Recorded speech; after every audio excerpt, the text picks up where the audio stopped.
Assalamualaikum warahmatullahi wabarakatuh.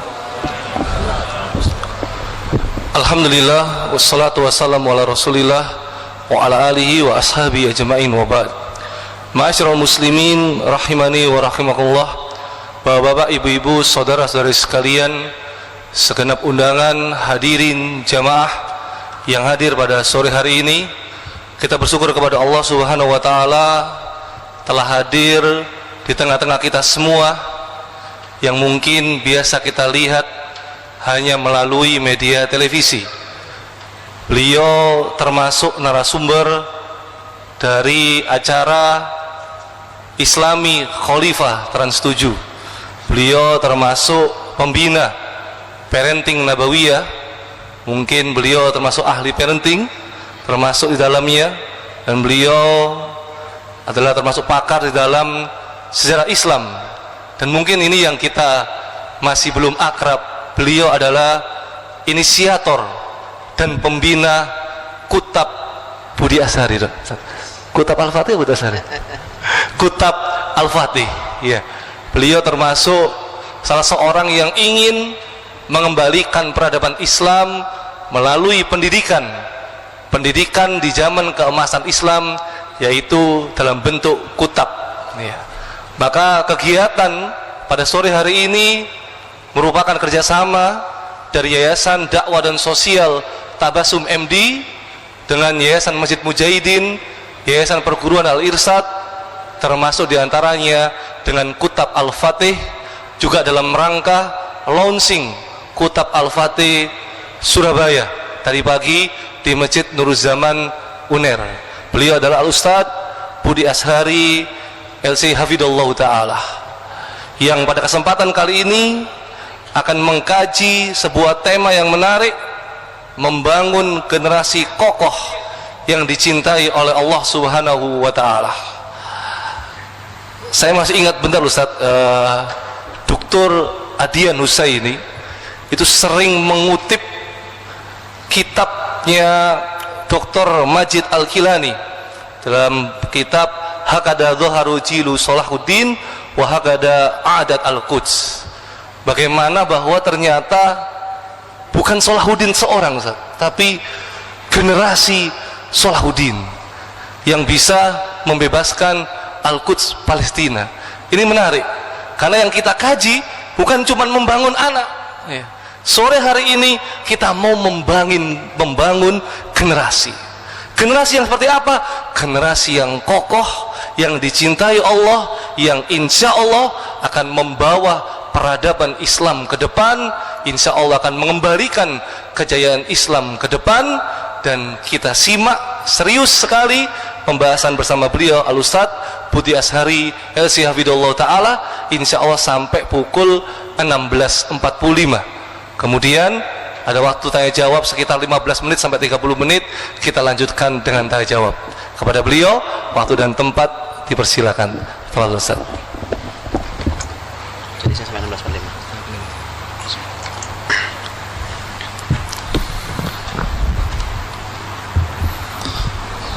Bismillahirrahmanirrahim. Assalamualaikum warahmatullahi wabarakatuh.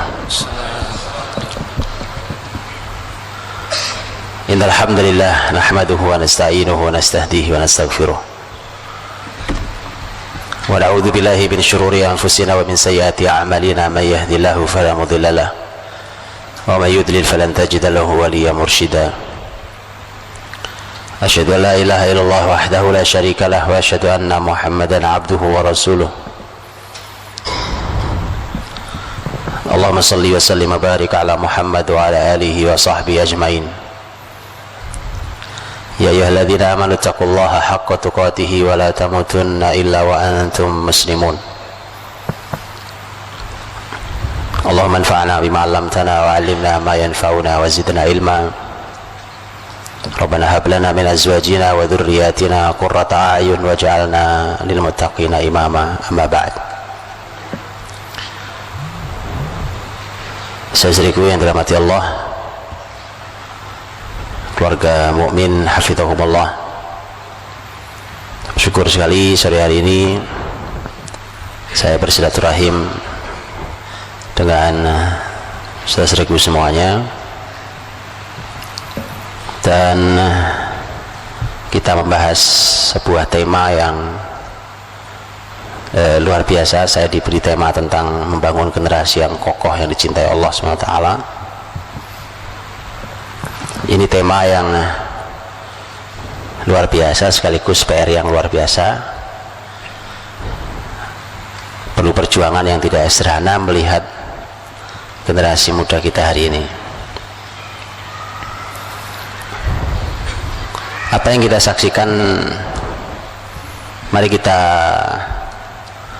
analisa, kita evaluasi dulu sebelum kita akan berbicara tentang seperti apa generasi kokoh itu.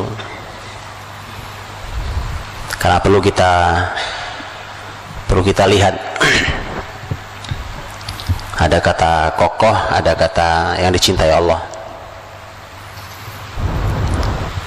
Mungkin oleh panitia diambil dari hadis Nabi SAW yang diriwayatkan oleh Imam Muslim dalam sahihnya, yang diriwayatkan dari sahabat mulia Abu Hurairah radhiyallahu anhu. Rasulullah SAW bersabda, al-mu'minul qawi khairun wa ahabbu ilallah minal mu'minid dhaif.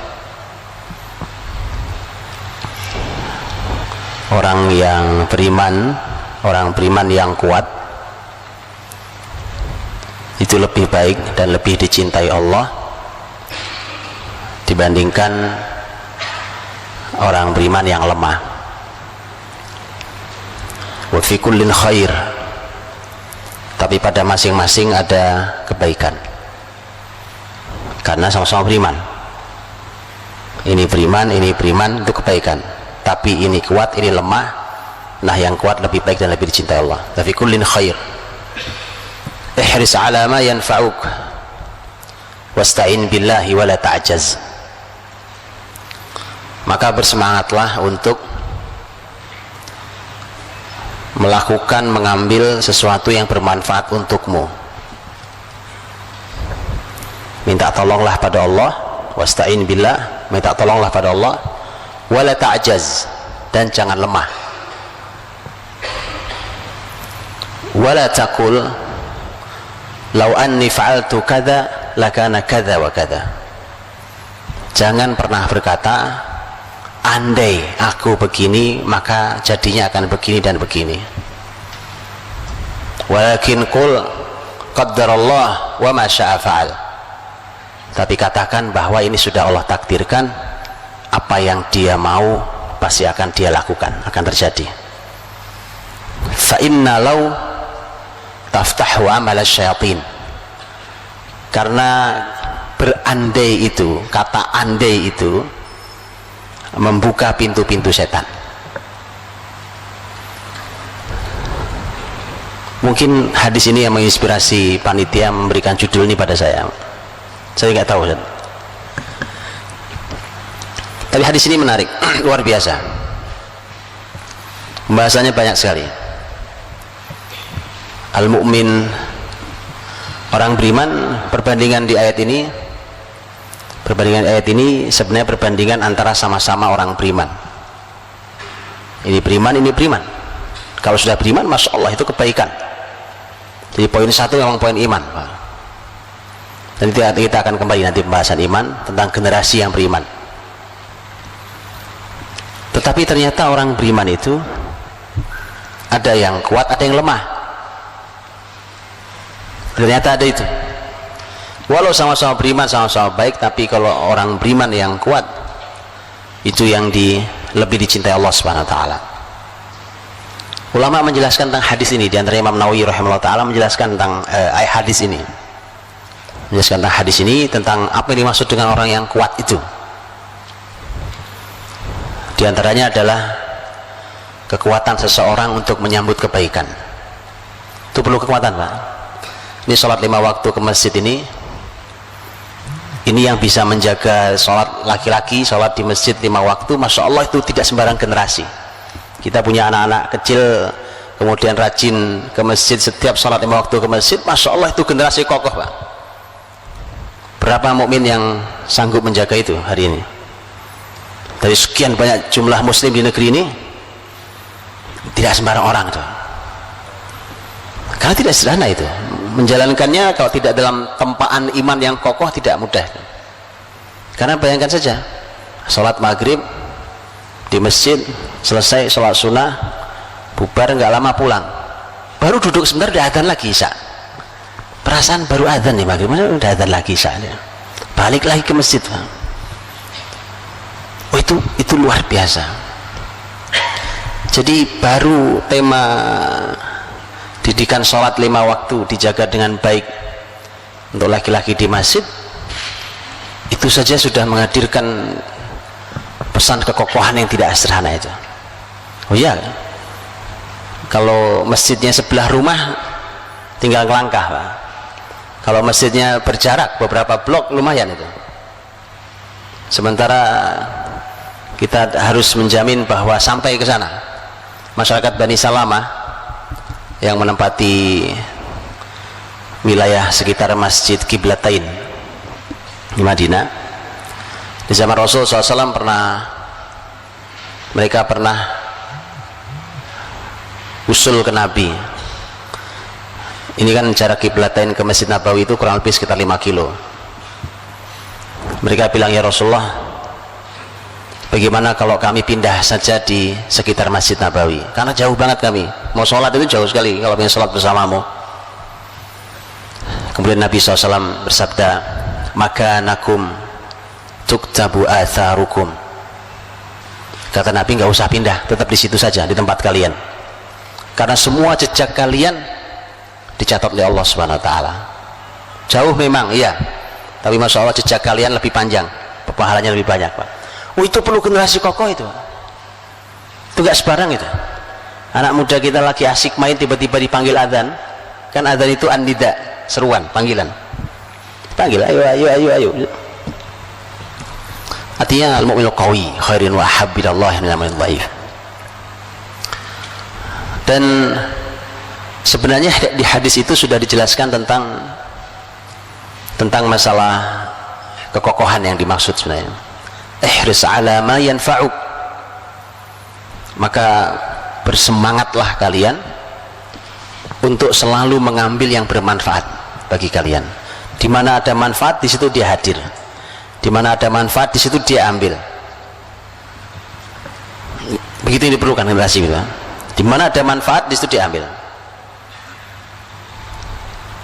Dan sebenarnya ketika yang begini ini sebenarnya diwariskan oleh para generasi salafus saleh kita, Pak. Itu diwariskan, itu menjadi potret, contoh kekokohan mereka dalam menuntut ilmu umpamanya. Itu potret yang tidak ada di zaman manapun kecuali dalam Islam.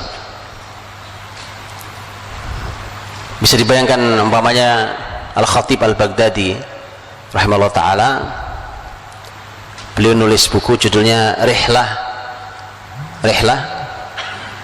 Kalau kita rihlah kan jalan-jalan, Pak, ya kan, mau mana, mau rihlah gitu ya, mau rihlah tuh mau jalan-jalan berarti mau. Ternyata buku itu judulnya Rihlah fi talabil hadis. Jadi rihlahnya generasi kokoh dulu itu nyari ilmu, rihlah mencari ilmu hadis. Itu subhanallah, orang bisa keliling dari kota ke kota dan memakan waktu bisa mingguan hanya untuk membuktikan ini hadis sahih atau tidak sahih. Satu. Dan itu sudah dicontohkan sejak zaman sahabat. Di zaman sahabat ada seorang sahabat yang berangkat dari Madinah ke Mesir. Zaman dulu kalau dibayangkan Madinah Mesir, jangan dibayangkan hari ini, Pak. Madinah Mesir berangkat, Pak, dengan kendaraannya sampai Mesir, cuma pengen ngetok pintu, kemudian mendengarkan yang punya rumah, kemudian mengatakan, hari ini di bumi sudah tidak ada yang mendengarkan hadis tentang hadis fulani, yaitu hadis tertentu, kecuali saya dan kamu. Sekarang kamu bacakan biar saya koreksi hafalan saya. Ya, begitu dibacakan sudah selesai, sudah pamitan pulang. Loh, kamu nggak istirahat? Nggak, saya cuma ini niat saya, pulang lagi, Pak. Generasi ini silahkan dikoreksi, Pak. Belajar ilmu baru setengah jam ngaji sudah melintir kanan melintir kiri.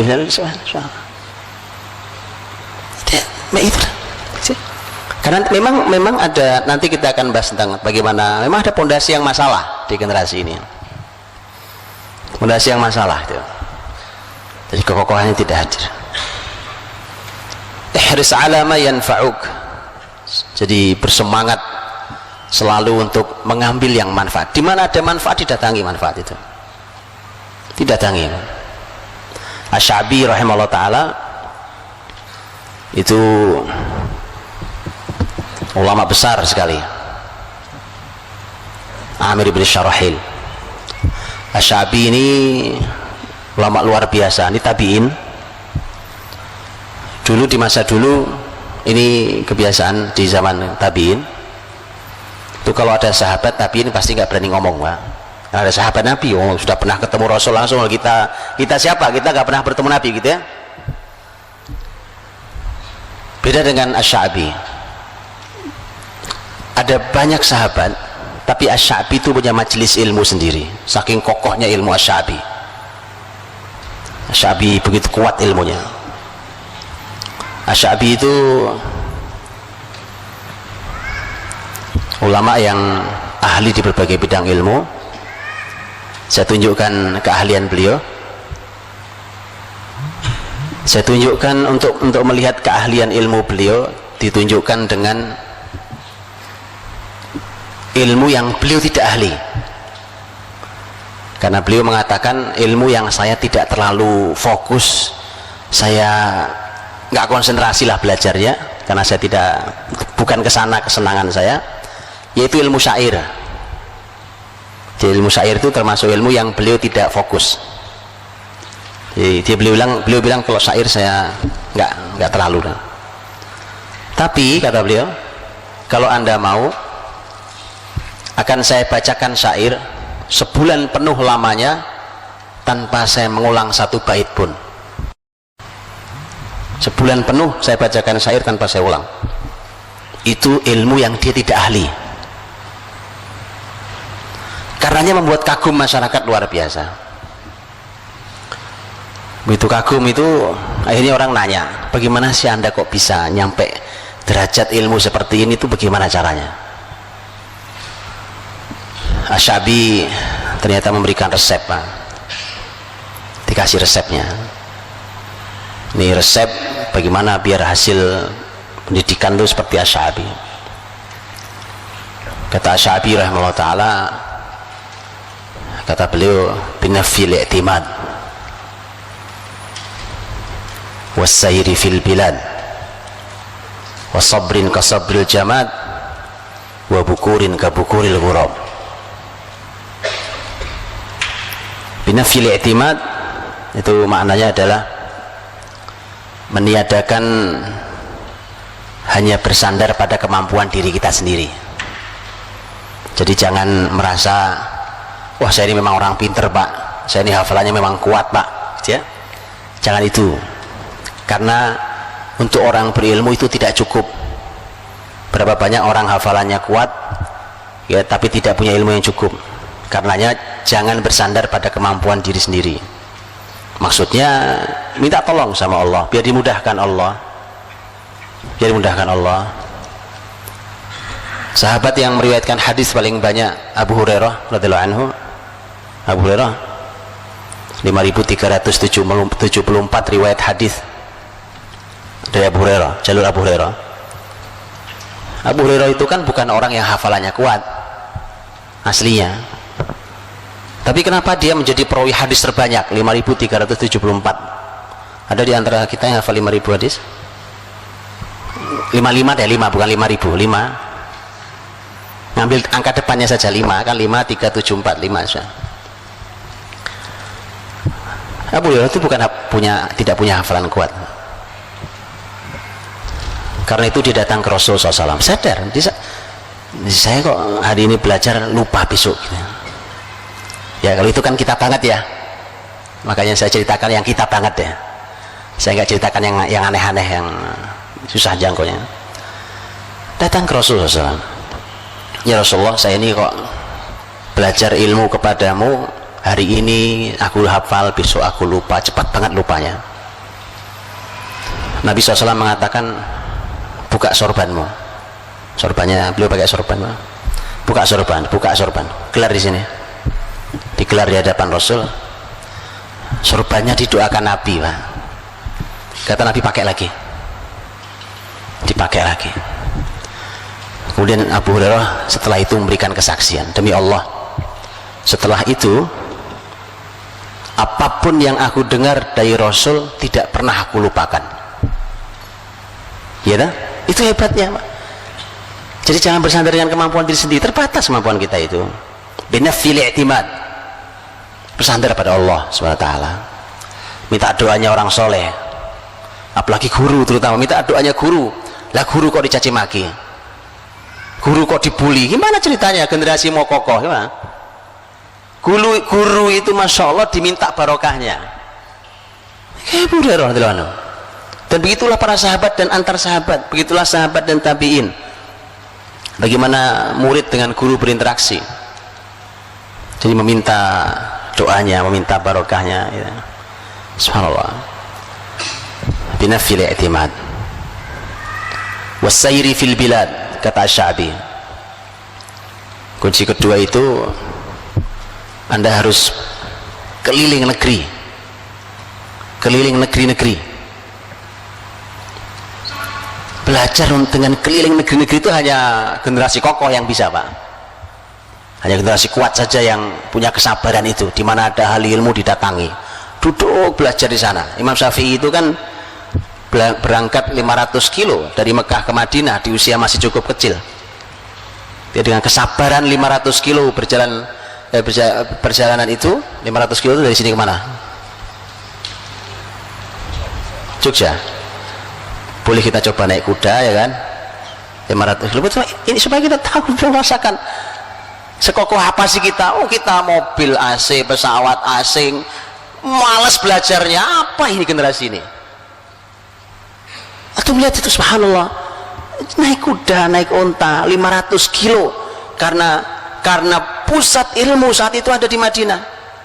Salah satunya di Imam Malik, Imam Darul Hijrah. Sampai di sana minta belajar ke beliau. Begitu diterima jadi murid, karena awalnya nggak diterima jadi murid sebenarnya, karena Imam Malik itu termasuk yang tidak menerima murid kecil. Beliau termasuk yang tidak mau menerima murid kecil. Beliau punya alasan sendiri untuk hal itu. Tapi begitu ketemu Syafi'i kecil, bilang, inni ra'aitu nuran fi qalbik fala tudfi'hu bi ma'siyatillah. Aku lihat ada cahaya di hatimu, nak. Sakti sekali ya, Pak. Belum bisa ngelihat cahaya di hati kan sakti bener itu. Tapi memang begitu, dalam Islam tuh guru begitu, sampai harus bisa melihat cahaya ada atau tidak di hati muridnya. Itu baru guru yang benar. Betul kan, Pak, ini, Pak? Bisa, Pak? Bisa. Lihat gini aja tahu. Oh, ini kosong, oh, ini nggak ada isinya, oh, ini hebat sekali, kelihatan, Pak. Lihat, belum ngomong, pertemuan pertama kok ngelamar jadi murid. Aku lihat ada cahaya di hatimu. Gimana caranya? Nah, itu lain cerita kita bicara ya. Aku lihat ada cahaya di hatimu, maka jangan kau padamkan dengan maksiat pada Allah. Pesan pertama kali itu. Imam Syafi'i belajar pada Imam Malik, tidak meninggalkan Madinah kecuali setelah Imam Malik meninggal. Kokoh sekali, Pak. Duduk berlama-lama di majelis ilmu, di mana kebaikan di sana didatangi, keliling, habis itu keliling lagi nanti negeri-negeri lain, keliling. Begitu, Pak. Jadi Bapak Ibu tahu sekarang salah satu penyebab kenapa generasi tidak kokoh? Bapak ibunya. Anaknya mau nyantri, ya Allah, mau nyantri loh, Pak. Enggak, bukan mau mati, mau nyantri. Dipegangi buntutnya, ditangisi tiap hari, Pak. Nangis boleh, bukan nggak boleh. Namanya orang tua rindu, ya kan? Boleh, Pak. Nangis aja nggak apa-apa, nangis aja yang sering, nggak masalah. Cuma masalah lepas dia. Bismillah, berangkat, nak. Gak apa-apa, ibu bapak nangis itu urusan biasa, gak apa-apa, berangkat. Bismillah, tuntut ilmu. Begitu. Bukan cuma dikekepi di rumah gitu. Jadi Bapak Ibu tahu, tidak kokohnya generasi penyebabnya kita. Lepas dia, bismillah, pergi, nak. Syafi'i kecil umur berapa saat itu? Masih kecil, Bang. Karena Syafi'i kecil itu baru bertemu Imam Malik setelah dia menghafal kitab Muwatta. Syafi'i menghafal Muwatta umur 10 tahun. Muwatta itu 7.000 riwayat hadis. Itu ini generasi kokoh nih namanya, ya kan? Dikasih ini hafal nih hadis, hafal gitu. Asy-Sya'bi memberikan resep keliling, as-sair fil bilad, keliling negeri-negeri kalau mau punya ilmu kokoh seperti saya, kata Asy-Sya'bi. Wa sabrin ka sabril jamad. Ini kunci ketiga Asy-Sya'bi, yang sabar seperti sabarnya benda mati. Oh, ini kalimatnya luar biasa, Pak. Ini benda mati nih, meja nih. Kalau saya tidur di meja ini, Pak, saya duduk di atas kursi ini, yang bosan kursi apa saya? Saya yang bosan, Pak. Benda mati tidak pernah mengeluh bosan, tidak mengeluh capek. Ya begini aja tuh kursi saya duduki, mau ngapain bosan saya, Pak? Yang capek saya. Kata Asy-Sya'bi, yang sabar, sabr ka sabril jamad. Yang sabar itu sabarnya benda mati. Itu luar biasa kalau punya anak kayak gitu tuh, Pak. Sabar. Yang membuat tidak sabar juga kita yang ngajari, Pak. Makanya lihat bagaimana hasilnya Asy-Sya'bi rahimahullah. Keempat, Asy-Sya'bi mengatakan wa bukur ka bukuril ghurab. Kata bukur itu artinya pagi-pagi sekali, pagi-pagi sekali. Bisa maknanya memang waktu pagi sekali, atau maknanya adalah cepat cekatan. Kabukuril ghurab, seperti elang, burung elang yang cekatan, cepat. Kalau bahasa kita jangan lelet, kelemar lambat, nah cepat, cekatan. Itu Pak. Subhanallah. Ini saya gambarkan dulu tentang generasi kokoh di zaman Islam, coba. Jadi ihris ala ma yanfa'uk, bersemangatlah pada semua yang memberikan manfaat bagimu. Di mana ada manfaat, datangi manfaat itu untuk dunia akhirat kita. Jangan pernah bermalas-malasan. Untuk bisa semua itu, kata Nabi, wasta'in billah, minta tolong sama Allah. Namanya manusia, Pak, kadang ketemu malasnya. Nabi juga berkata itu, Nabi juga menyampaikan itu. Karena setiap manusia ini ada sisi fatrohnya. Fatroh itu sisi futur, kadang-kadang lagi malas. Makanya wasta'in billah, minta tolong sama Allah. Wala ta'jaz, dan jangan lemah. Kamunya jangan lemah, tapi minta tolong pada Allah biar dikasih kekuatan. Nah, yang membuat kita lemah, lihat Pak, adalah, lihat kalimat setelahnya, wala taqul law anni fa'altu kadza lakana kadza wa kadza. Jangan kamu berkata, andai aku begini maka pasti aku juga begini dan begini. Cuma ngayal aja kerjaannya. Itu generasi lemah. Cuma berhayal, coba kemarin saya jadi ambil, coba saya andai. Itu generasi lemah, itu yang membuat kita lemah, Pak. Kalau sudah kejadian lewat, sudah lewat, kan itu keputusan sudah kita ambil. Jadi generasi kokoh itu, Pak, diajari untuk berani memutuskan sekaligus berani mengambil risikonya, tentu dengan ilmu. Tadi umpamanya kita hari ini punya pilihan terhadap sesuatu, saya ambil apa enggak, saya ambil apa enggak, ragu. Orang ragu terus, memelihara keraguan terus, itu bahayanya akan bisa masuk kepada tingkat yang lebih buruk, yaitu waswas. Dan Nabi menyebut al-waswasatu minas syaitan. Waswas itu dari waswas itu, Pak, itu buruk sekali. Keadaan waswas itu, dan itu menjadi bagian dari penyakit jiwa hari ini. Orang punya sifat waswas karena memang kebiasaan memelihara keraguan dalam dirinya. Tidak ada keputusan yang clear, yang putus, putus. Orang beriman diajari itu. Mau melangkah kaidahnya jelas. Nabi mengatakan da'ma yaribuka ila ma la yaribu. Kata Nabi, tinggalkan apa yang membuatmu ragu kepada yang tidak membuatmu ragu. umpamanya kita mau ambil, saya ambil nggak ya, saya ambil nggak ya, jadi nggak ya, jadi nggak ya, oke? Jangan lama-lama Pak, keputusan itu jangan lama-lama. Itu mengapa Allah bekali kita juga dengan istikharah, minta Allah yang memilihkan, karena kita tidak tahu masa depan kita. Jangan lama-lama Pak, nanti jangan-jangan ini masalah udah lewat tapi nggak ada keputusan ya, semua serba tidak jelas keputusannya. Udah sidang berkepanjangan, ujungnya nggak ada keputusan. Ini apa ini Pak? Para pemimpin ragu Pak. Jangan lihat itu. Jangan, kata Nabi, kamu ragu jangan diambil. Itu kaidah. Da ma yaribuk, tinggalkan. Kamu ragu, tinggalkan. Ambil itu, putus. Kadang-kadang keputusan kita Pak, kadang-kadang keputusan kita kan keputusan yang begitu kita nggak jadi ambil, ternyata itu luar biasa, nyesel kita ujungnya Pak. Iya tuh kan, coba kemarin saya ambil, itu nggak boleh. Kata Nabi jangan berkata itu.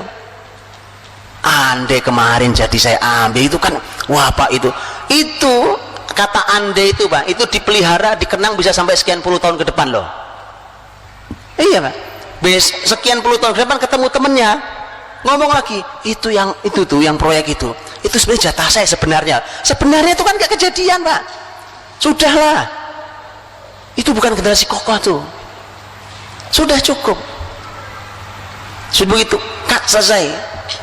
Walakin qul qaddarallah wa ma syaa fa'al, sudah cukup. Jadi orang tuh kalau mau kuat memang sandarnya pada Allah. Makanya begitu peristiwa seperti ini yang disarankan, diperintahkan adalah tapi katakan ini sudah Allah takdirkan, dah ini udah keputusan Allah, apa yang Allah kehendaki pasti terjadi. Cukup, sudah cukup, gak ada masalah. Biasa keputusan hidup kan begitu. Jadi generasi kokoh betul tuh diajari Pak. Jadi jangan biasa membuat generasi ini ragu Pak. Belajarlah syariat tentang bagaimana menyikapi sesuatu. Saya kasih contoh Pak, umpamanya Quran mengatakan tentang masalah larangan membatalkan amal. La tubtilu amalakum, jangan kalian membatalkan amal-amal kalian. Ini pembahasan fikihnya panjang, amal wajib kayak apa, amal sunnah kayak apa dan seterusnya. Baik, lihat saya kasih contoh Pak. Jangan biasa membatalkan amal kalian. Rasulullah SAW pada zuhur, setelah beliau mendengar bahwa pasukan Quraisy sudah bergerak menuju Madinah, mau menyerang Madinah, pada zuhur Nabi rapat militer di Masjid Nabawi. Begitu rapat Nabi bilang, Nabi membukanya dengan mimpi. Semalam saya bermimpi. Ini hebat Pak, rapat militer, Panglima tertinggi membuka rapat dengan mimpi Panglima. Pernah lihat, pernah dengar begitu? Oh ini Islam luar biasa ini Panglima ya kan? Loh, mimpinya orang beriman Pak, mimpinya orang beriman ya kan? Masya Allah. Jadi dalam Islam ada kajian tentang mimpi secara khusus, apalagi di mimpinya Rasul. Sebenarnya di mimpi Rasul itu Nabi ingin mengisyaratkan, di mimpi itu sebenarnya lebih baik kita tunggu saja mereka di dalam kota. Jadi Nabi menyarankan untuk perang kota, tidak dijemput di luar Madinah. Tapi namanya sedang musyawarah, siapapun berhak untuk memberikan pendapat, walaupun Nabi sudah menyampaikan pendapat. Ternyata betul pecah jadi dua suara. Ternyata yang menang adalah generasi muda yang bersemangat, nggak usah ditunggu ya Rasulullah, kita sambut mereka ya. Ternyata itu suara itu yang menang di dalam musyawarah itu. Oh ya sudah, kalau itu keputusan musyawarah, namanya dibuka musyawarah kan, bukan diputuskan, sudah selesai. Nabi pulang, sudah siap-siap semua pulang, siap-siap. Ba'da asar itu para sahabat masih berkerumun, nggak pulang karena mereka menyesal, kayaknya kita salah deh. Karena tadi itu kan jelas, Nabi tadi itu sudah menjelaskan mimpinya kan. Nabi itu menjelaskan mimpi, mengisyaratkan bahwa kita di Madinah saja. Bagaimana kalau kita diutus satu orang menghadap Rasul, ya Rasulullah, datang ke rumah Nabi minta izin bicara, ya Rasulullah, amruna tab'un li amrik. Sebenarnya Rasulullah, kami ini ngikut saja dengan kau. Jadi kalau engkau pengen di Madinah ya nggak apa-apa, kita ubah saja keputusan. Lihat, mari kita belajar Pak, generasi kokoh diajarkan Rasul. Kata Nabi, tidak pantas. Lihat, tak pantas, tak layak bagi seorang Nabi kalau sudah pakai baju perang begini untuk menanggalkannya kembali sampai Allah putuskan siapa yang menang antara nabinya dan musuhnya. Itu diajari kokoh. Kenapa? Lo tadi itu kan keluar dari rapat sudah yakin kita dengan keputusan ini kan. Jangan biasa membatalkan amal. Ini luar biasa Pak, ini panduan syariat semua. Antum nggak perlu ikut banyak training, seminar, kelamaan. Syariat Pak, ini syariat ini. Kehidupan hari-hari hidup kita sama anak kita. Kita udah ngomong sama anak kita, nak kita nanti pergi ya ke sini ya, yakin udah direncanakan bla bla. Ujungnya tiba-tiba bilang, kayaknya nggak jadi deh, nggak usah ya. Gimana kalau nggak jadi? Jadi memang mereka itu lemah, kita yang ngajari lemah Pak. Jadi mereka tidak pernah berani ambil keputusan, putus, selesai. Begitu. Apa yang sudah diputuskan, putus. Qaddarallah wa ma syaa fa'al. Ini takdir Allah. Sudah putusnya begini, sudah. Kalau dalam ayat fa idza azamta fatawakkal 'ala Allah. Kalau sudah punya azam, tawakal, berangkat. Itu. Harus diajari. Jangan dibiasakan. Jangan batalkan. Berangkat. Nabi ajari pada sahabatnya. Keputusan sudah diambil kok, musyawarah sudah serius, musyawarah militer resmi di dalam Masjid Nabawi. Bayangkan, sudah putus, masa diganti tiba-tiba hanya dengan ngobrol? Tak bisa. Bismillah, berangkat. Terjadilah perang Uhud. Uhud itu kan di luar Madinah dulu. Baik, jadi Nabi SAW meminta ini supaya tidak lemah generasi, minta tadi, coba kalian jangan suka berandai-andai. Yang udah lewat sudah lewat, sudah selesai. Qaddarallah wa ma syaa fa'al. Kenapa? Karena Nabi mengatakan fa inna law taftahu amal syayatin. Karena berandai-andai itu membuka amal setan. Sekarang jelas sumber kelemahan siapa? Setan. Setan masuk dari berbagai pintu. Itu yang akan merongrong kekuatan generasi kita.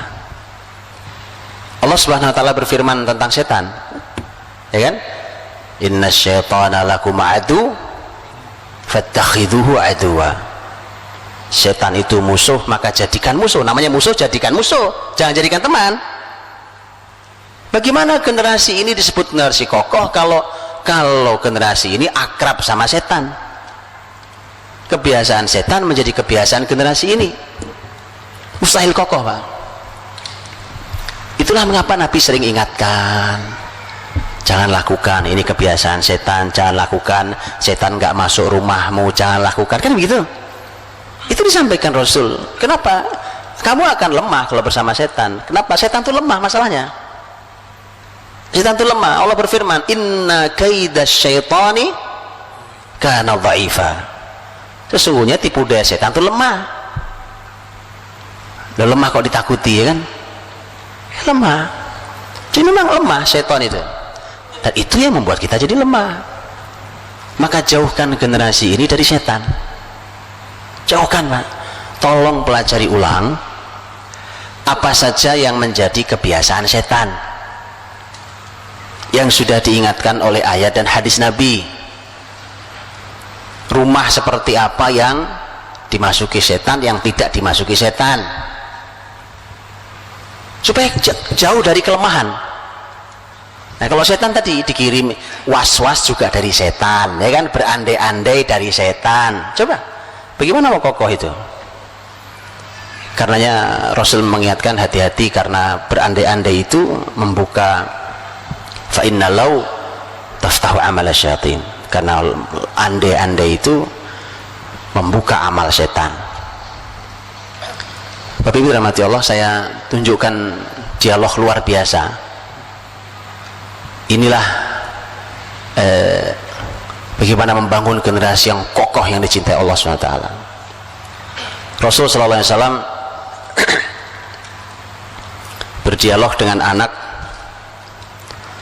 ini umuran SD kita, anak SD. Kalau di kita anak SD hari ini, SD paling tinggi 12 tahun kan, kurang lebih usianya. Rasul naik kendaraannya, anak SD ini dibonceng di belakang Nabi, taruh di belakang. Lihat kan, hadis menyebut seperti ini, dan ini yang bercerita langsung si anak SD ini, yang umur SD ini, yang kelak menjadi orang besar, orang luar biasa, orang lengkap, satu orang berkualitas umat. Ya Bang, kesolehannya, ilmunya, kekuatannya, keahliannya, kepemimpinannya, lengkap ini orang. Bahkan umur 15 tahun di zaman dinasti di zaman Khalifah Umar bin Khattab diangkat menjadi staf ahli kekhilafahan. Iya, para sahabat sampai mengatakan kalau ada masalah-masalah berat, Umar tuh nanyanya ke dia nih. Anak kecil Pak, 16 tahun 16 tahun sekarang di mana anak kita? Yang bertutur langsung beliau ini, bagaimana caranya sampai jadi generasi sehebat beliau, sentuhan Rasul SAW. Karena sahabat yang satu ini bertemu Nabi SAW itu di usianya kurang lebih 8 tahun. Jadi baru ketemu dengan Nabi itu kurang lebih umur 8 tahun. Bertemu hanya sampai umur 12 tahun karena Rasul wafat. Jadi sekolah zaman Nabi itu gak lama-lama Pak, cukup itu untuk mengawal negara. Sekolahnya cuma 4 tahun. Iya betulan ini, karena begitu 12 di masa khilafan Abu Bakar Siddiq, kurang lebih 2 tahun setengah pas usia 12, 14 setengah kurang lebih, atau 15 tahun kemudian masuk Khalifah Umar, dan oleh Umar dipanggil dia di majelis resmi staf ahli, orang-orang penting, orang-orang berilmu di masa sahabat dikumpulin. Ternyata muncul anak kecil di sini. Sampai sahabat lain heran, loh kok ini dimasukin? Kalau segini kita di rumah juga punya anak kayak dia. Emang urusannya urusan umur ya kan? Kata Umar, ini bukan urusan umur, ayo kita tes yuk. Dites sama Umar, kita uji yuk gitu. Nah, jadi luar biasa. Ini anak sekolahnya cuma 4 tahun sama Nabi, dilanjutkan sama Abu Bakar kurang lebih 3 tahun. Dah sekolah 7 tahun. Gimana, ada kurikulum sekolah 7 tahun luar biasa? Sekolah kita lama banget, belasan tahun, pinter kagak, soleh enggak. Berarti kan ada yang salah Pak, ya kan? Berarti yang salah gitu loh. Ini sahabat betul, ini real, nyata. Beliau langsung yang bertutur tentang peristiwa yang mau saya sampaikan ini, bagaimana nasihat-nasihat Nabi sampai dia jadi orang kokoh luar biasa. Dan ini yang jadi modal penting buat kita terhadap generasi kita, bagaimana akan mereka menjadi generasi yang kokoh dicintai Allah. Sahabat itu adalah sahabat mulia Abdullah bin Abbas radhiyallahu anhu, turjumanul Quran, habrul ummah. Abdullah bin Abbas radhiyallahu anhu yang menuturkan, kuntu radifan Nabi sallallahu alaihi wasallam yauman, suatu hari aku ini diboncengi Nabi, naik kendaraan Nabi dibonceng di belakang. Masya Allah Pak, ini pelajaran mahal. Sebelum kita bicara isinya tuh, ini luar biasa mahalnya. Kebayang nggak Pak, hari ini orang tua nganterin anaknya setiap hari bolak-balik sekolah, karena betul kan? Ini pelajarannya nih, ya kan? Naik ojek sekarang, masa bapaknya cuma jadi tukang ojek? Manfaatkan, pakai Nabi memanfaatkan momentum kapanpun untuk didik generasi. Bahkan lagi naik kendaraan berdua, saatnya ngobrol berdua. Subhanallah, saya belum lama dialog sama seorang anak kecil, tertarik saya Pak, anaknya teman saya, ya kan? Anaknya ini laki-laki umurnya 5 tahun, memang sudah dididik Masya Allah. Suatu hari saya dengar anak ini ngobrol sama ibunya, saya dengar itu ya, ngobrol ibunya. Anak ini menceritakan, Bu, ayah tuh gini, ayah tuh bertekad maunya gini. Kata ibunya, enggak nak, kamu salah paham, itu bukan maksud ayah, bukan itu maksudnya. Enggak, bener begitu Bu, kan kalau ayah nganterin aku sekolah, ibu kan nggak ikut, aku kan ngobrol berdua sama ayah. Saya bilang, keren, luar biasa ini, ayah keren Pak. Masa jadi ayah bisu Pak? Saya tahu Pak, kenapa sering bisu, kehabisan tema pembicaraan. Masa kehabisan tema Pak? Pertanyaan jangan itu lagi lah ke anak-anak ya kan. Gimana sekolahmu? Ada PR enggak? Udah makan belum? Sudah sholat? Kan nggak ada pertanyaan lain Pak. Subhanallah. Makanya orang tua harus belajar jadi orang tua, sehingga orang tahu apa yang dilakukan, punya target, hari ini ngapain, besok ngapain, tahun depan ngapain Pak. Jangan ngobrol aja kok kehabisan tema. Ini makanya Bapak Ibu saya minta jangan dibiasakan ikut pelatihan. Pak, kayaknya kita perlu pelatihan Pak supaya nggak kehabisan tema. Lah gitu aja kok pelatihan ya kan. Antum baca buku, baca kitab, antum ketemu tema banyak Pak. Iya Pak. Jadi itu momentum mahal, kebersamaan, apalagi berdua. Kalau umpamanya yang ngantar ibunya, sekali waktu yang ngantar bapaknya, kan anak kebersamaan dengan ibu dan kebersamaan dengan bapak itu masing-masing punya nilai yang berbeda rasanya kan, beda rasanya. Manfaatkan. Jadi bapak ketemu anaknya ya, ini ayah bicara dengan cara ayah, menanam sesuatu yang ingin ditanam oleh ayah pada anaknya. Ketemu ibu gitu, bicara dengan sesuatu yang ingin ditanam kebaikan itu pada anaknya dari ibunya. Kayak Rasul nih, Abdullah bin Abbas itu kan sepupunya, sepupu Rasul SAW, sepupu Rasul. Kuntu radifan Nabi SAW yauman, suatu hari aku diboncengi Nabi. Berarti kurang lebih umur Abdullah bin Abbas saat itu, saya belum ketemu tahun berapa peristiwa ini, tapi berarti kisaran umur 8-12 tahun. Bapak Ibu, mari kita bayangkan anak kita, oke, umur 8-12, terus lihat bahasa yang dipakai Nabi, lihat, dan mari kita pelajari dan lihat. Kalau kita membayangkan gini, kok bahasanya ketinggian ya Pak, berarti ada yang salah pada anak kita Pak.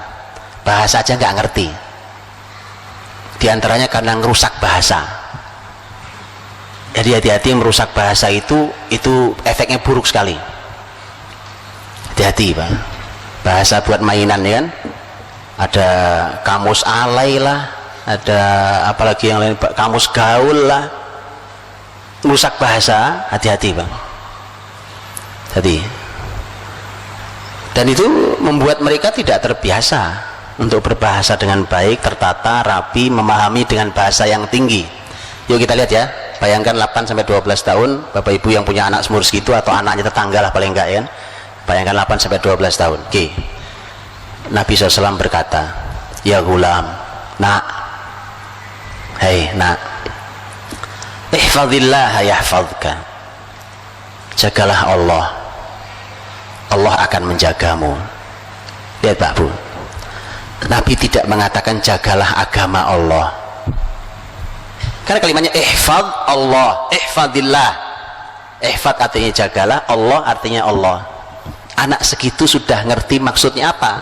Artinya begini, anak seumur itu sudah paham Allah tuh gak perlu dijaga, Allah itu yang jaga kita kok.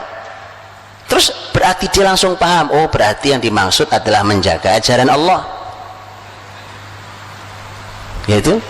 Tapi bahasanya dalaman yang ini dibandingkan kalau dimunculkan kata jagalah ajaran Allah, jagalah perintah Allah ya, jauh lebih kokoh dengan kalimat kalau secara bahasa Arab jagalah Allah. Kalau jagalah Allah, Allah nggak perlu dijaga Pak. Ihfadillah. Dan itu Masya Allah Pak, itu dari sisi bahasa saja luar biasa. dari sisi isi, ya kan? Menjaga perintah Allah Subhanahu wa taala. Ihfadillah yahfadka. Nanti Allah akan menjagamu. Anak umur segitu sudah, ya Pak ya, 8-12 kira-kira. Anak umur segitu sudah diajari tentang pola balasan pahala dan pahala, balasan terhadap sesuatu. Harus begitu. Balasannya apa nih? Ayo nak, jagalah Allah, nanti kamu dapat 5.000 rupiah. Nggak ada. Walaupun sebenarnya pembahasan tentang memberikan anak hadiah berupa uang boleh, ya, tapi ada catatan berikutnya, ada catatan berikutnya ya. Tidak mutlak, kita bisa catatan berikutnya. Tapi kebiasaan kita membicarakan sesuatu, anak kalau bisa melakukan ini, kalau selalu balasannya adalah urusan dunia, itu tidak membuat mereka kokoh. Ayo nak, ini mau Ramadan, besok sahur kita mulai puasa ya. Anaknya bilang, dikasih apa nanti mah? Oke. Sekali lagi, memberi anak boleh, memberi anak boleh, tapi harus tahu caranya. Karena yang menjadi bahaya adalah ketika setiap amal yang muncul di kepala anak kita balasannya adalah dunia. Bukankah melakukan amal dengan harapan dunia adalah, kan? Betul? Riya? Kan riya itu kemusyrikan? Ya. Dan kemusyrikan itu yang membuat seseorang menjadi lemah. Jadi anak umur segitu harus sudah mulai diajak pembicaranya tentang Allah yang balas. Nah, apa balasannya tadi? Ihfadillah yahfadka. Allah akan menjagamu. Jadi kalau mau generasi kokoh itu gitu Bang, ajak mereka dialog tentang Allah. Kalau begini Allah yang ngasih balasan ke kamu nak, kamu akan dijaga Allah, kau akan dicintai Allah, kau minta apa saja Allah akan dengarkan kamu. Itu harus latih. Ini kalau mau anak kokoh gitu Bang. Ihfadillah tajidhu tujahak. Jagalah Allah. Diulangi lagi oleh Nabi, dikasih balasan kedua. Tajidhu tujahak, kamu akan jumpai dia, kau jumpai Allah ada di hadapanmu. Loh kok bisa itu? Anak segitu sudah bisa diajak bicara bahasa yang dia paham, kan tidak real kan? Tidak real itu maksudnya tidak Allah ada di depan kita langsung gini kan? Dan Allah tidak bisa dilihat oleh hambanya. Di dunia ini Allah tidak bisa dilihat oleh hambanya. Berarti maknanya kan bukan makna betulan bahwa Allah ada kelihatan, tidak apa ya? Berarti itu anak ngerti maksudnya. Ada di hadapanmu itu artinya kapan kamu perlu Allah ada buat kamu. Anak segitu bisa diajak ngomong dengan bahasa itu Pak, enak ya? Enak Pak. Daripada antum nanti kalau punya anak ya udah ngomong setengah jam, ditanya anaknya pelonga, ngerti ya kamu? Gak ngerti ngomong apa sih ayah? Ini anak dipakai bahasa, lihat bahasanya ya kan? Makanya sekali lagi tolong jangan rusak bahasa Pak. Jangan dibiasakan anak kita merusak bahasa. Wallahi itu buruk sekali. Karena tidak ada kebesaran peradaban kecuali mereka yang memang punya bahasa. Betulan. Orang-orang besar selalu punya bahasa. Salah satu unsur yang harus dimilikinya. Tajidhu tujahak, ada di depanmu nak. Wa idza sa'alta fas'alillah. Nah, kalau kau mintanya sama Allah. Gimana nggak hebat anak-anak kayak Abdullah bin Abbas Pak? Jadi anak tuh oleh Abdullah bin Abbas itu oleh Nabi dikait kuatin, ditempel kuat pada Allah saja nak. Allah dan Allah gitu kan gitu. Dari tadi udah 3 poin Allah semua itu. Idza sa'alta fas'alillah, kalau minta sama Allah nah. Wa idza sta'anta fasta'in billah, kalau minta tolongnya sama Allah. Kau minta apa, mintanya sama Allah. Coba Pak, anak itu kan, andai itu dibiasakan meminta Allah tuh keren Pak. Saya kasih contoh aplikasi ya, ini contoh aplikasi. Suatu hari anak bapak ibu datang ke bapak, "Pak, Bu, ini tadi tasku kesangkut, robek, minta tas baru dong." Oke, minta kan dia? Kenapa? Sekarang salah atau tidak kalau saya katakan minta sama Allah, nak? Salah apa benar? Enggak salah. Nabi Musa, diriwayatkan Nabi Musa itu pernah berkata pada Allah, "Ya Allah, aku nih mau minta padamu tapi kok malu." Kata Allah, "Memang mau minta apa Musa?" Kata Musa, "Karena yang aku minta sepele sekali. Aku cuma mau minta rumput untuk kudaku dan garam untuk makananku." Allah berfirman, "Musa, mintalah apa saja hingga rumput untuk kudamu dan garam untuk makananmu." Sekarang mahalan mana? Sepatu, tas sama garam. Lihat kan? Iya Pak, minta sama Allah. Masalah nanti, coba minta, kau minta nak sama Allah. Baik, mudah-mudahan nanti ayah dikasih rezeki sama Allah untuk bisa beli tas buat kamu. Keren Pak. Jangan Anda jadi Tuhan. Apa? Perlu? Ya, yuk, ntar lagi jalan. Hebat amat sekali. Ajari anak, ini masalah pendidikan, masalah tarbiyah anak. Nabi ngajari, "Wa idza sa'alta fas'alillah." Minta sama Allah, nak. "Wa idza sta'anta fasta'in billah." Minta tolong, ada masalah sedang dihadapi oleh anak kita. Ayo nak, ayo munajat pada Allah, minta sama Allah agar dilepaskan dari masalah ini. Tidak ada masalah besar kalau Allah ingin menghendaki untuk dilepaskan. Sakit umpamanya, ya Allah, Rasul bersabda, nak, "Ma anzalallahu da'an illa anzala dawa'an, alimahu man alim, jahilahu man jahil." Kalau Allah itu yang menurunkan penyakit, Allah juga yang menurunkan obat. Kalau kamu sakit, insya Allah nggak ada masalah. Ayo minta sama Allah yang maha menyembuhkan. Allah wasyafi, Allah yang maha menyembuhkan. Begitu Pak.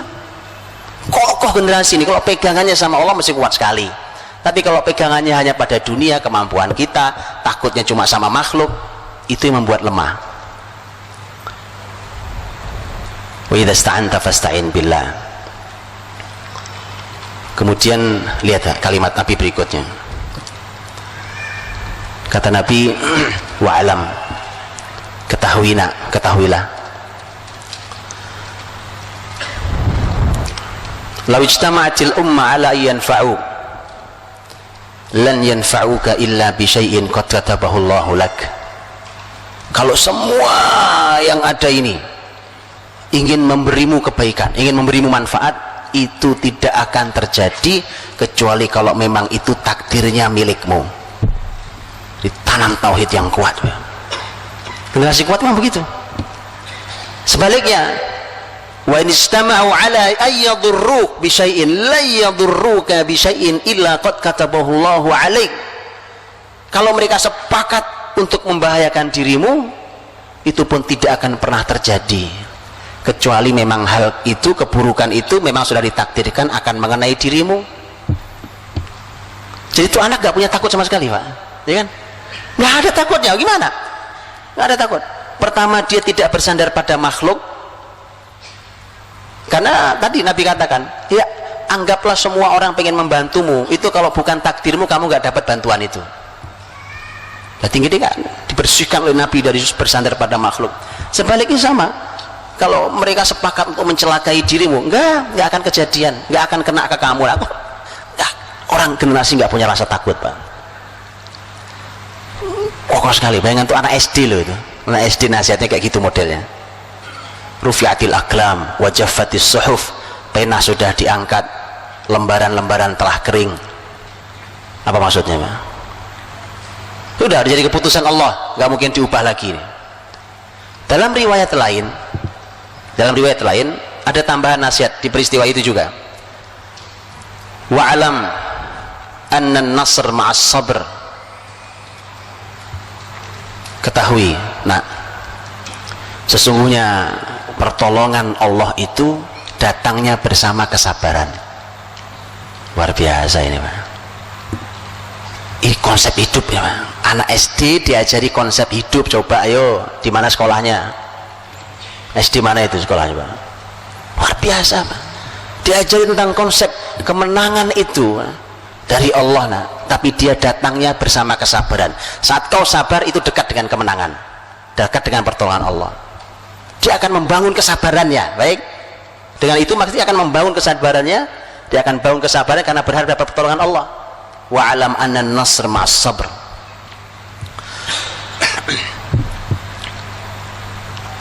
Wa annal faraj ma'al karb.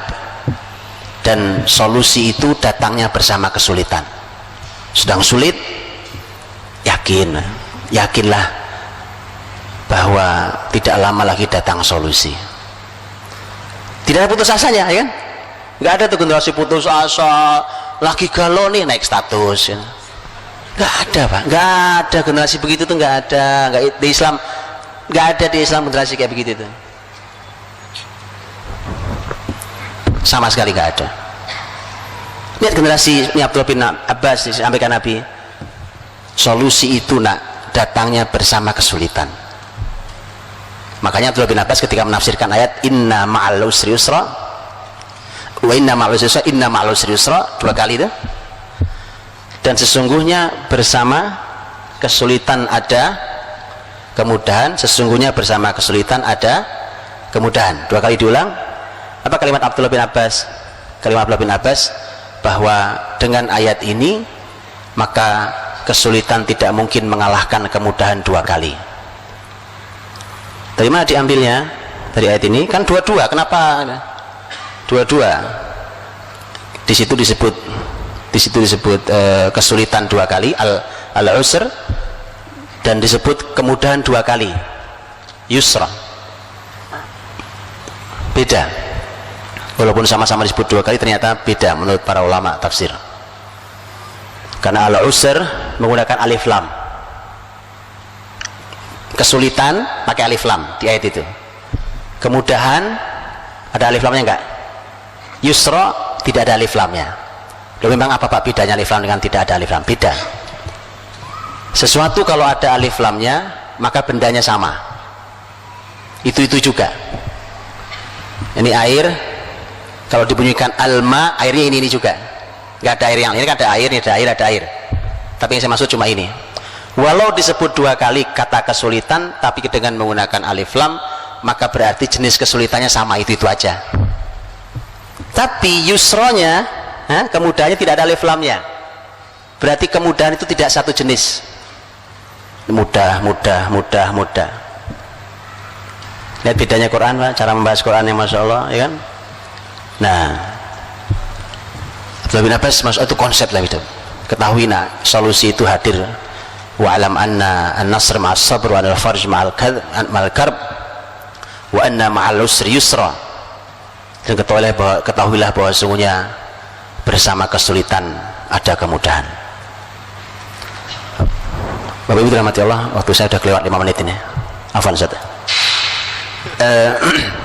Jadi intinya bagaimana Rasul SAW, saya cuma memberikan satu potret contoh tentang bagaimana hadir generasi yang dahsyat, yang luar biasa. Ternyata isi pesan menyampaikannya seperti ini ternyata modelnya.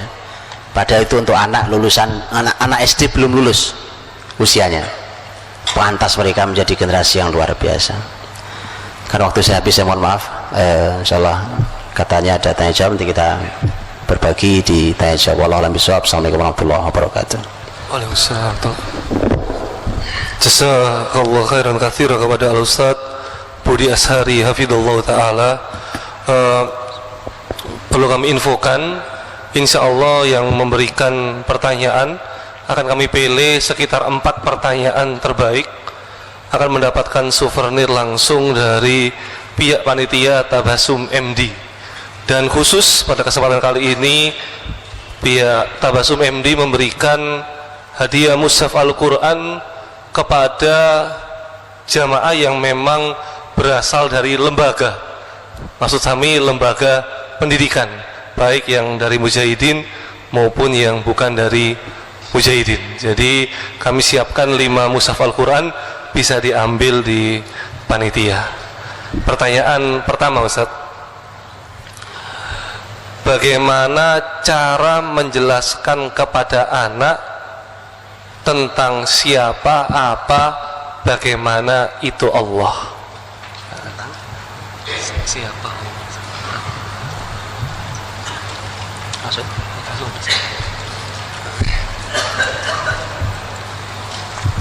Baik.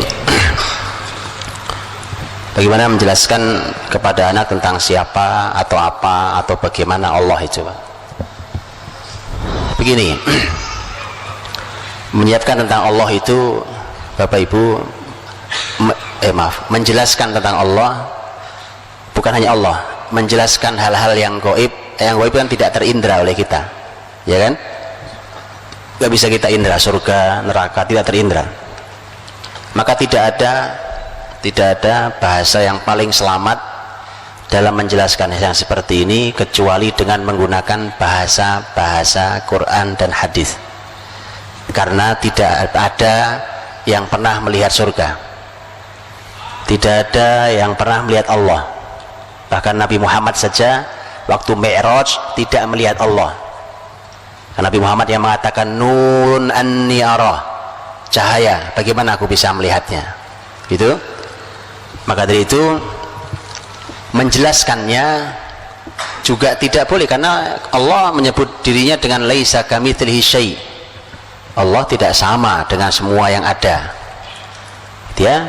Maka jelaskan apa adanya, sebagaimana dengan bahasa yang dijelaskan yang dipakai oleh Quran dan hadis Nabi Shallallahu Alaihi Wasallam. Menjelaskan Allah SWT itu salah satu yang luar biasa adalah menjelaskan, sebenarnya paling mudah adalah menjelaskan tentang ciptaannya.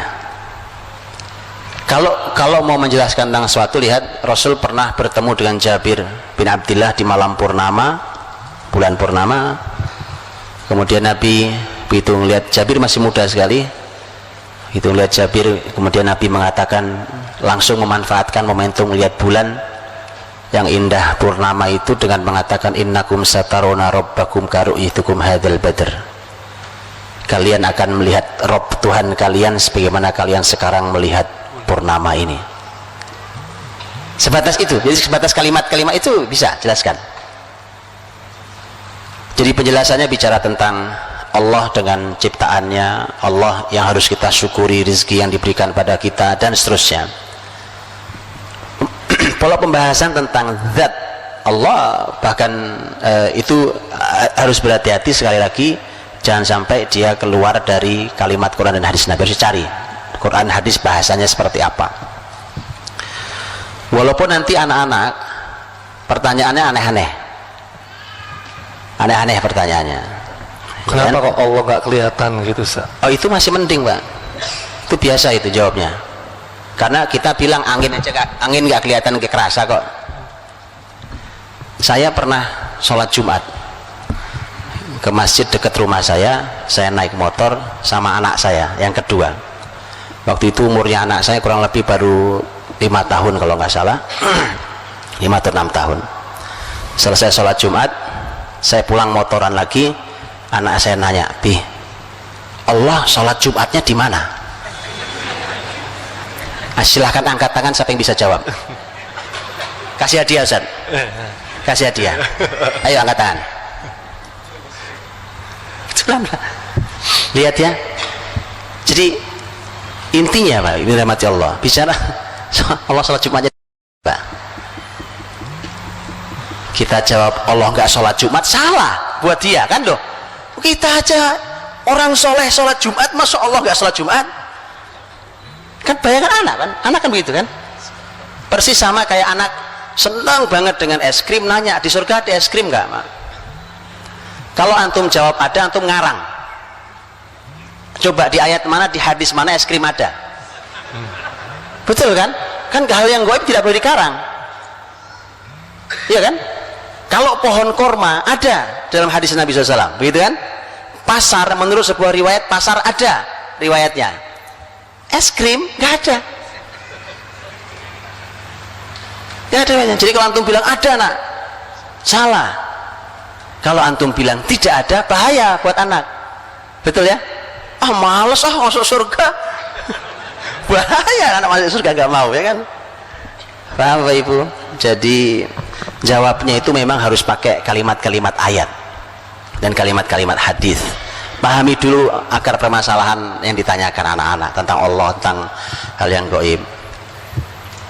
Tadi umpamanya nanya surga neraka, yang masalah es krim, kan itu sebenarnya inti permasalahan es krim yang ditanyakan, dan mobil remote itu kan sebenarnya intinya anak-anak pengen bersenang-senang di surga, betul ya? Jadi ingin senang, karena itu yang dia pahami tentang kesenangan, yang paling dia senangi, maka itu yang ditanyakan. Dia harus mendapat jaminan, saya mau senang-senang loh di surga, masuk ada atau enggak ada. Jadi intinya kesenangan. Berarti masalahnya bukan es krim, masalahnya kesenangan, begitu maksudnya, paham ya? Kalau kesenangan, Quran sudah bicara tentang surga. Contohnya adalah ayat lahum ma yasha'una fiha waladaina mazid. Mereka penghuni surga itu berhak mendapatkan apa saja yang mereka mau. Ini kan maunya es krim sekarang, tapi nggak ada es krim di surga. Oh, maksud saya nggak ada teksnya, tapi Quran jelas memberikan kalimat umum. Mereka akan mendapatkan semua yang mereka mau, bahkan kami punya tambahan lagi, bukan cuma yang kalian mau, lebih dari nikmat lagi. Itu aja sampaikan. Iya nak, begini, kamu nanya es krim ya, gini, Allah itu nanti kalau dari kalian masuk surga, apa yang kalian mau Allah pasti beri, bahkan Allah tambahi lagi yang lain. Salah apa tidak salah kalimatnya? Tidak salah, saya baca ayat, bukan? Masalah anak menafsirkan sendiri tidak dosa dia, Pak. Apalagi dia belum balik, memang ilmunya baru sampai segitu, gak ada masalah. Anak puas dengan, oh kalau gitu ada es krim, itu tafsiran dia, bukan kalimat saya. Paham ya? Begitu pula dengan Allah yang sholat Jumat tadi itu. Udah ketemu jawabannya? Ya kan? Kan maksudnya anak ini sedang mengukur sesuatu. Jadi pahami dulu masalahnya. Kayak tadi saya bilang, ini es krim itu masalah kesenangan. Ini masalah sholat ini, Bapak Ibu, kan kita harus memahami sholat itu fungsinya apa sih? Sholat itu kan kita lakukan aqibis sholata li dzikri, dirikanlah sholat untuk mengingat aku, kata Allah. Loh, ini kan sholat malah kita mau mengingat Allah.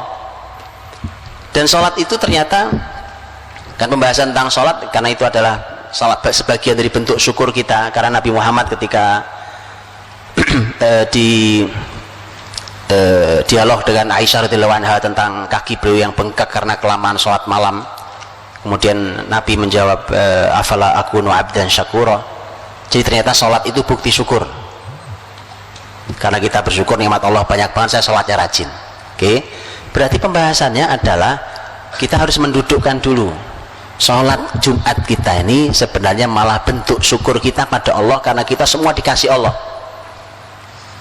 Insya Allah. Jadi ya, jadi karenanya sholat justru kita ini sholat Jumatnya untuk Allah, untuk Allah, karena kita diberi Allah diberi Allah kenikmatan yang sangat banyak, diberi kenikmatan yang sangat banyak, kemudian kita sholat untuk Allah Subhanahu Wa Taala, kan? Jadi kemudian kita sholat untuk Allah, dan karenanya ini yang harus kita sampaikan ke anak-anak tentang ruh sholat itu. Ketika ruh sholat itu, kita akan diantaranya kita akan tanya umpamanya tentang siapa yang memberi kita ini, siapa yang memberi itu, siapa ini. Jawabannya Allah. Ini sudah, karena sholat itu untuk bersyukur kepada yang ngasih, ya yang sholat kita, bukan Allah, bukan Allah yang sholat, Allah yang ngasih kok, Allah yang ngasih. Karenanya kita sholat ini untuk bersyukur padanya. Jadi jelaskan dengan kalimat-kalimat yang ada di dalam teks Quran dan hadis Nabi SAW. Kalau memang jelas ya dijelaskan, kalau memang bahasa umum ya gunakan dengan bahasa umum seperti dalam Quran dan hadis Nabi. Allah alam bisawab. Baik, pertanyaan dari Umahat, Ustaz. Bagaimana kalau ayah tidak mau tahu urusan mendidik anak, semua diserahkan ke ibu karena sibuk bekerja, jadi seakan-akan berlepas tangan dari ikut mendidik anak, Ustaz. Pulang-pulang taunya cuman perintah dan marah-marah gitu, Ustaz. Iya. Ya, ini nanya apa curhat ini? apa yang harus dilakukan seorang istri kalau suaminya ternyata belum sadar tentang kewajiban mendidik anak? Ini anak siapa ini, Pak? Kalau anak berdua ya tanggung jawabnya berdua. Apa itu anak lahir dari batu? Kan enggak, Pak. Anak berdua ya tanggung jawab berdua. Makanya para ayah nih, mumpung ada curhat ibu-ibu, ini curhat nasional, Pak. Saya udah hafal loh. Di kota manapun ini selalu ada pertanyaan ini, betulan. Di kota manapun, maka mumpung saya kumpulkan para ayah, siapa tahu yang nanya istri Anda ini. Atau siapapun lah, siapapun. Bahkan yang tidak bertanya, karena saya tahu ibu ini mewakili banyak ibu-ibu yang lain. Betul Ibu ya? Ibu senang banget itu. Begini Bapak-Bapak para ayah. Imam Ibnu Qayyim rahimahullah ta'ala menyampaikan bahwa kalau anak itu rusak penyebabnya ayah. Penyebabnya ayah. Karena tadi Bapak Ibu, ayah itu punya qawamah, kepemimpinan. Dan pemimpin itu kalau ngerusak, daya rusaknya luar biasa, betul gak? Pemimpin nih, kalau dia membuat kerusakan, itu kerusakannya massal dibandingkan yang berbuat rusak cuma orang kampung. Bisa ya? Karena kepemimpinan di rumah itu ada di suami. Kalau suami berbuat kerusakan itu ngebom massal, Pak. Walaupun cuma sesaat dia melakukannya, tanpa dia sadari tadi. Dan perlu dipahami Bapak Ibu, bahwa anak kita ini aset dunia akhirat kita. Aset dunia akhirat kita. Tanggung jawab seorang ayah, selain amal mulia ayah mencari nafkah, para ayah harus paham bahwa mencari nafkah itu hanya sebagian tugas ayah. Hanya sebagian tugas ayah, bukan segala-galanya. Dia tadi Rasul, siapa yang dinasihati? Sepupunya, bahkan bukan anak beliau, bukan cucu beliau, sepupunya, Pak. Itu mendapatkan bagian jatah dari nasihat Rasul sang ayah. Itu. Jadi nasihat salah satu tugas ayah. Loh, kalau di Quran bicara tentang dialog antara orang tua dan anak, itu Masya Allah mengejutkan datanya di Quran itu. Karena di tesis S2 tentang di Ummul Qura tentang hiwarul aba mal abna fil Qur'anil Karim wa tatbiqatuhu tarbawiyah, dialog antara dialog antara orang tua dan anak dan aplikasi tarbawinya. Itu ternyata si peneliti tesis ini mengatakan di Quran itu ada 17 dialog, ada dalam 9 surat. Dan ketika didata, ternyata dialog ayah pada anak itu 14 sendiri. Dari 17 itu 14 dialog ayah. Coba kayak begitu, masa bapaknya jadi bapak bisu? Begitu kan? Jadi jangan hanya marah-marah, Pak. Marah-marah itu nggak menyelesaikan masalah, ya kan? Masya Allah. Jadilah ayah yang mengagumkan. Mengagumkan itu nggak bisa direkayasa. Ketulusan seorang ayah menjadi ayah yang mengagumkan itu luar biasa. Dan itu memudahkan anak untuk tumbuh dengan baik. Kalau anak punya masalah, mudah sekali selesainya, karena dia punya sandaran yang mengagumkan. Maka para ayah nih, saya juga ayah dari anak-anak saya, maka begitu. Laki-laki memang punya tugas luar biasa sih. Kayak saya sekarang nih, Pak, kan? Saya baru pulang hari Rabu ini, dan Rabu berikutnya baru pulang. Ya biasa saja, ya kan? Tapi tadi ayah punya peran yang tidak boleh dilepaskan, bahkan di negeri jauh sekalipun. Dan itu Quran memberikan contoh itu. Jadi tidak benar kalau seorang ayah hanya tugasnya nyari nafkah, kemudian setelah itu tahu beres, udah aku udah nyari duit yang banyak, setelah itu urusan kamu. Tidak benar. Karena ternyata Quran saja ketika bicara dialog orang tua dan anak, justru banyakkan dipotret dialog ayah dengan anaknya. Wallahu a'lam bishawab. Pertanyaan selanjutnya, bagaimana cara membuat anak mencintai Allah dan mencintai Al-Quran? Anak itu Pendidikan itu Bapak Ibu dalam Islam ada dua kunci utama besar yang jangan dilupakan. Satu doa, dua keteladanan. Ini sebelum bicara teori lain. Doa, keteladanan. Cinta itu di mana tempatnya? Di sini, di hati ini. Itu cinta. Sementara urusan hati ini, hati kita saja kita tidak menguasainya. Karena Rasul bersabda, inna qulubal ibadi baina asabi'ir rahman yuqallibuha kaifa yasha. Sesungguhnya hati hamba-hamba ini ada di antara jari-jari Allah yang Maha Rahman. Allah bolak-balikan, terserah Allah. Berarti murni di tangan Allah. Karena murni di tangan Allah, minta sama Allah kita. Ya Allah, jadikan generasi yang cinta Qur'anmu, cinta dengan Rasulmu. Begitu. Jadi tolong didoakan, Pak. Karena cinta itu di hati, dan hati itu kita nggak punya kuasa. Maka minta sama yang menguasai hati, yang membolak-balikan, terserah dia, itu Allah Subhanahu wa taala. Kemudian keteladanan, Pak. Supaya anak cinta Quran, supaya anak cinta Allah, cinta Rasulnya, harus dibuktikan keteladanan itu. Bagaimana anak mau cinta Quran, bapak ibunya nggak pernah baca Quran? Anaknya lagi berusaha menghafal Quran, bapak ibunya nyantai banget. Anaknya apalagi berusaha maksimal, sudah menghafal juz 30, bapak ibunya santai banget. Kasih dia keteladanan, Pak, bahwa masalah cepatan anak-anak itu dijamin pasti. Ya kan, kita mulainya bareng, ayo nak kita lomba sekarang, dijamin bapak ibu kalah. Karena anak-anak kita luar biasa. Ya kan? Itu nggak lama, itu cuma beberapa bulan ke depan kita akan mengibarkan bendera putih, nyerah, kayak anak luar. Tapi tidak, Pak. Usaha ayah ibu yang dilihat anak berjibaku itu cukup untuk memberi mereka keteladanan betapa sungguh-sungguhnya ayah ibu saya terhadap Quran. Itu mahal buat dia, Pak. Dan nanti tolong, Pak, sikapi. Ini luar biasa juga.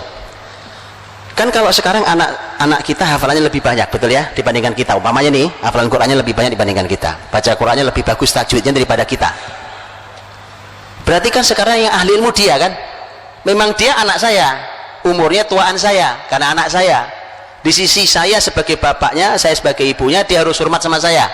Tapi di sisi ilmu saya harus hormat sama dia. Bisa dipahami? Berikan haknya. Berikan haknya. Karena dia yang lebih tinggi ilmunya dibandingkan kita dalam hal ini. Begitu diberikan haknya, anak semakin kagum cinta dengan Qur'annya. Oh, ternyata kalau saya begini ini saya dimuliakan. Saya dimuliakan. Iya, kan ahli ilmu harus dimuliakan.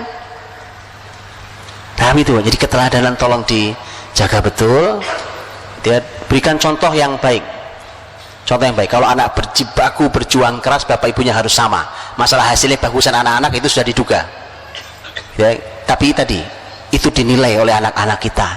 Anak-anak kita diam bukan berarti tidak menilai, Pak. Mereka punya penilaian terhadap kita segala macam. Jadi tolong diperhatikan betul supaya nilai yang diberikan oleh anak-anak kita terhadap kita nilainya baik, sehingga mereka mengagumi kita dan menjadikan kita sebagai teladan dia, sehingga dia tidak perlu mencari keteladanan di luar rumah sana. Itu simpelnya bicara tentang masalah doa, bicara tentang masalah keteladanan. Dan nanti satu lagi poinnya, Bapak Ibu, seperti Quran contohnya, cinta pada Rasul contohnya, cinta pada Allah, itu punya musuh. Nah, kalau musuhnya ya jangan dimasukin di rumah. Gimana kita berharap anak-anak akan menjadi cinta Quran, akan berlama-lama dengan Quran, gitu ya. Tapi ternyata di rumah kita juga kita setel musik, gitu ya.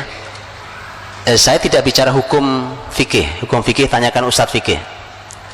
Tapi inilah yang disampaikan oleh para ulama, bahwa musik itu memang tidak pernah sejalan dengan Quran. Imam Ibnu Qayyim dalam syair nuniyahnya beliau menyampaikan itu. Ya. Nah, untuk itulah maka harus kita bersihkan. Kalau kita mau cinta ya harus dibersihkan lah. Yang memang tidak sejalan dengan Quran ya harus dibersihkan. Sekarang umpamanya kita mau baca buku tentang Rasul kita, Sirah Nabawiyah kita baca. Sirah Nabawiyah kita baca. Baca buku itu Bapak Ibu perlu perjuangan. Betul ya? Mata untuk melihat, memahami, kesabaran itu perlu perjuangan. Nah, tapi kalau kita nonton TV, dunia hiburan di TV umpamanya, itu nggak perlu perjuangan, itu sambil leyeh-leyeh aja, ambil nyender ya kan, ambil ngunyah kacang, makan apa itu. Sekarang bagaimana kita berharap mereka mencintai Rasul melalui membaca buku-buku sejarah beliau, sementara kita umbar hiburan. Kita umbar hiburan, karena hiburan dan ilmu tidak pernah sejalan. Tidak pernah sejalan. Kalau hiburan tinggi, mah ilmu jatuh. Ilmu tinggi, hiburan akan jatuh. Itu kaidah sepanjang sejarah. Baik gitu, wallahu a'lam bishawab. Pertanyaan terakhir, Ustaz. Ini ada pertanyaan mengutip perkataan sahabat, kami dahulu diajarkan adab sebelum ilmu. Sedangkan sebagian pendapat akhlak atau adab yang baik itu timbul dari akidah yang benar. Bagaimana kita menempatkan keduanya, Ustaz? Dan mungkin mana yang lebih utama, atau memang ada perbedaan antara akidah dan akhlak itu, Ustaz? Ya, akidah dan akhlak berbeda. Dan benar bahwa adab itu memang ada yang merupakan hasil dari tanaman akidah. Tapi ada yang akhlak itu ternyata memang bawaan ciptaan kita, Pak. Buktinya hadis Nabi SAW.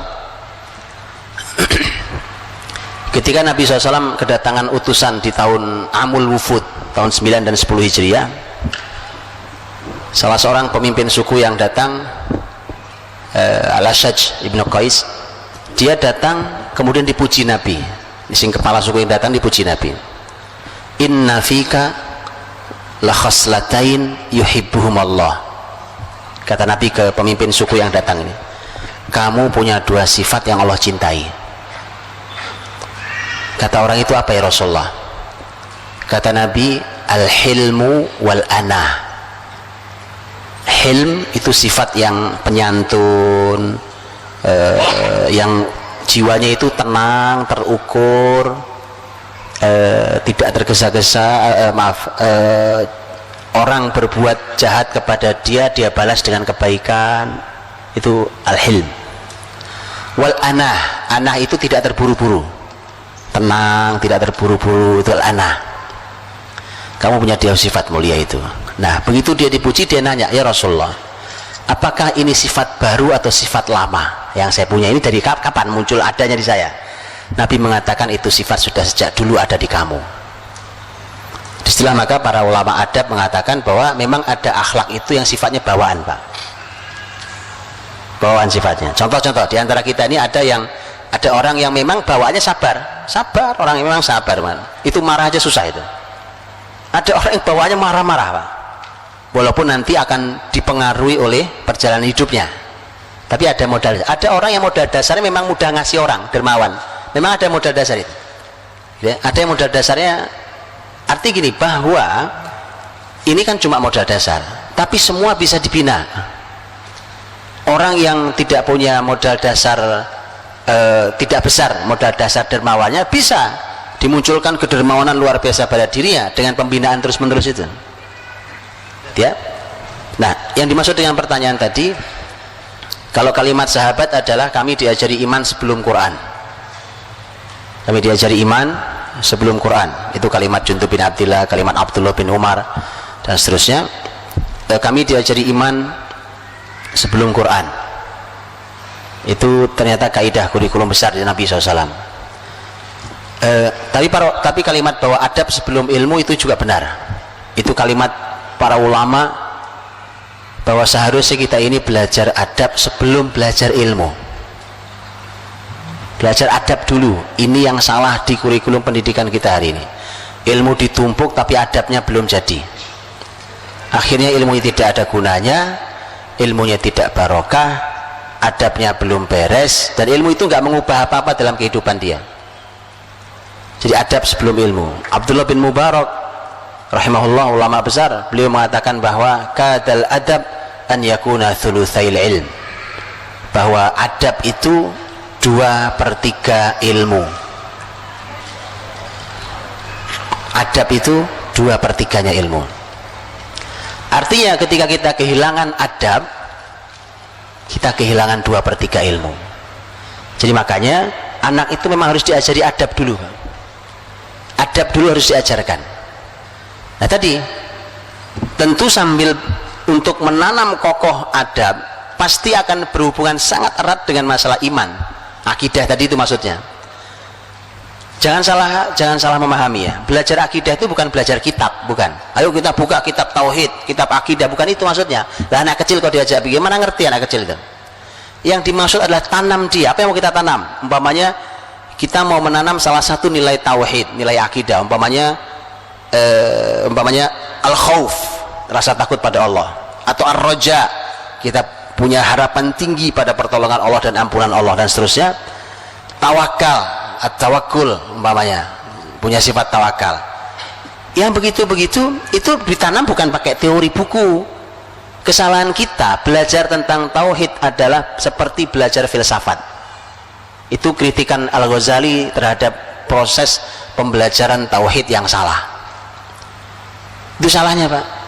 Apa itu pembelajaran filsafat? Belajar tauhid, akidah, tapi muter-muter di kepala. Coba jadi wawasan, kan filsafat itu kan muter-muter aja di logika orang. Cuma muter-muter di situ, di kitab, selesai kitabnya, tapi nggak pernah turun di keyakinannya. Kalau anak kecil, Pak, contohnya gampang, sholat. Coba lihat sholat. Bagaimana cara ngajari anak sholat yang benar? Salah juga di kita ngajari anak sholat yang benar. Ayo nak kita buka kitab sholah, kitabus sholah. Rukun sholat ada 13, 1, 2, 3, yuk dihafalin. Suruh sholat nggak bener, Pak. Gitu? Anak diajari wudhu, wudhu juga gitu.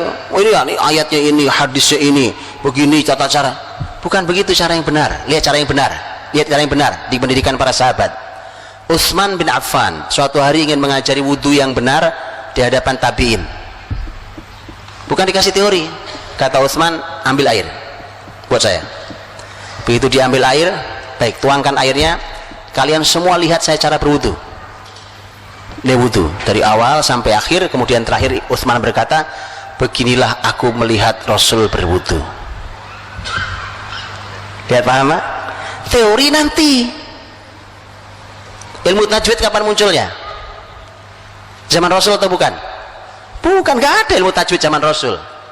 Idhar, idgham. Makanya kita selesai ilmu tajwid suruh baca tetap aja berantakan. Karena teori, Pak. Ini kesalahan kita mengajarkan tauhid dengan teori. Teori itu nanti. Yang penting anak membaca Quran dengan tajwid yang benar. Setelah itu kalau sudah benar baru kita kasih teori. Mereka kata, oh ini namanya idhar. Bacanya udah benar, baca Qurannya. Oh ini namanya idgham. Begitu. Persis sama. Akhlak juga gitu, bukan teori, Pak. Masalah di kita sekarang kurikulum agama adalah teori. Teori sholat, teori wudhu, teori sabar, teori jujur, teori. Prakteknya tidak ada.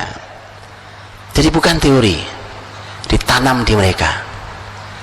Jadi teori nanti, kitab nanti kita lahap, kitab nanti. Di usia-usia awal bukan teori, tetapi ditanam.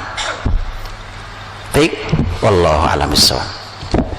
Jazakallah khairan kepada Al-Ustaz Budi Azhari Al-Ziyafidullah Ta'ala. Memang rasanya kalau membahas membangun generasi yang kokoh, parenting nabawiyah, 1,5 jam kurang ini Ustaz ini ya.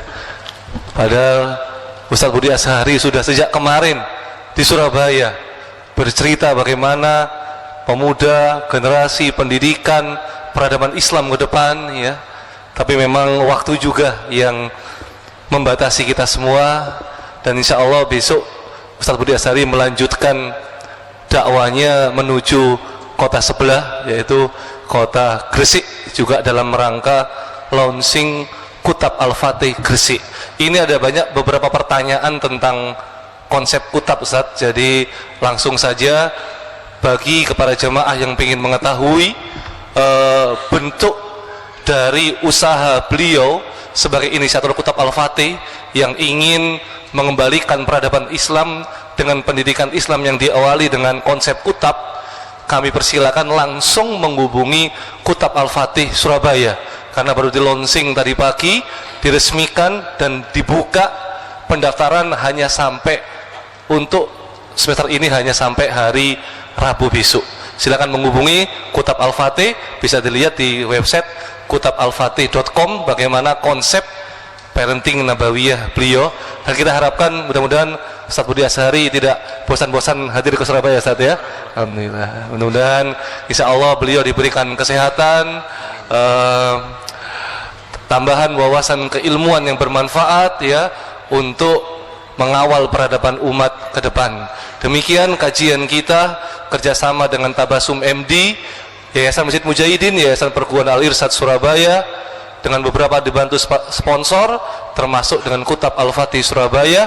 Kita akhiri doa akhir majelis. Subhanakallahumma wa bihamdik asyhadu an la ilaha illa anta astaghfiruka wa atubu ilaik. Assalamualaikum warahmatullahi wabarakatuh.